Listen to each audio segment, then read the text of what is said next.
So coming to VMR logics, ఇక్కడ మీరు use చేసే టీచింగ్ టెక్నిక్స్ ఏంటి? అంటే మీరు ఇప్పటి వరకు చాలా యూనిక్ పాయింట్స్ చెప్పారు. ఇంకేం వస్తాయా అని మంచి ఎక్సైటెడ్ ఉన్నాను నేనైతే. Teaching it self unique style. Okay. నేను ఒకప్పుడు టైం నుంచి బయటకు వచ్చేసిన తర్వాత క్లిక్ అనే ఒక ఇన్స్టిట్యూట్లో జాయిన్ అయ్యాను.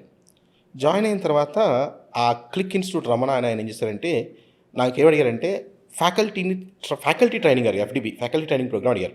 ఓకే. మేముంది కాంపిటేటివ్ ఫీల్డ్లో, మాలా ఇంకొకరు ఎవరు చేయరు. బట్ నేనేం చెప్పాను అంటే ఓకే ఫ్యాకల్టీ ట్రైనింగ్ నేను చేస్తాను, బట్ నాకు రెన్యూమినేషన్ అనేది 4 times ఇవ్వాలి అని చెప్పాను. అవర్ పే మాకు ఫ్యాకల్టీ మాకు ఎలా ఉంటాయంటే అవర్స్ అన్ని అవర్ బేస్ ఉంటాయి, మంత్లీ బేస్ ఉండవు. Okay. ఒక అవర్ క్లాస్ తీసుకుంటే ఇంత అని ఉంటుంది. సో 4 times అడిగాను, because it's a faculty training program, అంటే నాలాంటి ఇంకోటి తయారు చేస్తున్నాను. అవును. సో తీసుకున్నాను 4 times. దెన్ ఇంకొక ఫ్యాకల్టీ వచ్చారు, రీజనింగ్ ఫ్యాకల్టీ. రీజనింగ్ అంటే వాళ్ళ మైండ్ కొంచెం చాలా డిస్టర్బ్ అయ్యేంత ఉంటాయి. వాళ్ళు వచ్చి అడిగారు, విఎంఆర్ నువ్వు నీలాంటి వాళ్ళు తయారు చేసినావు కదా, ఇలాంటివి ఒప్పుకో మాకు ఎంత ఇచ్చినా కూడా అన్నారు. దెన్ ఐ టోల్డ్ ఎంతమంది సేమ్ లాజిక్ చెప్పినా నా స్టైల్ అయితే చెప్పలేదు కదా. అవును. My style is unique style. అవును. అది ఎట్టి పరిస్థితుల్లో నా స్టైల్ ఎవరికి రాదు. ఆ ఫీలింగ్ నాకు ఉంటుంది లోపల.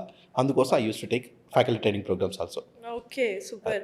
సో మీరు ఎక్కడైతే వర్క్ చేశారో అదే ఇన్స్టిట్యూట్‌కి ఇప్పుడు మీరిద్దరు కాంపిటీషన్‌లో ఉన్నారంటేనే తెలుస్తుంది Yes. కదా. సో మీకు ఒక యూనిక్ స్టైల్ మీది ఉంది Yes. అని అనేది. Yes.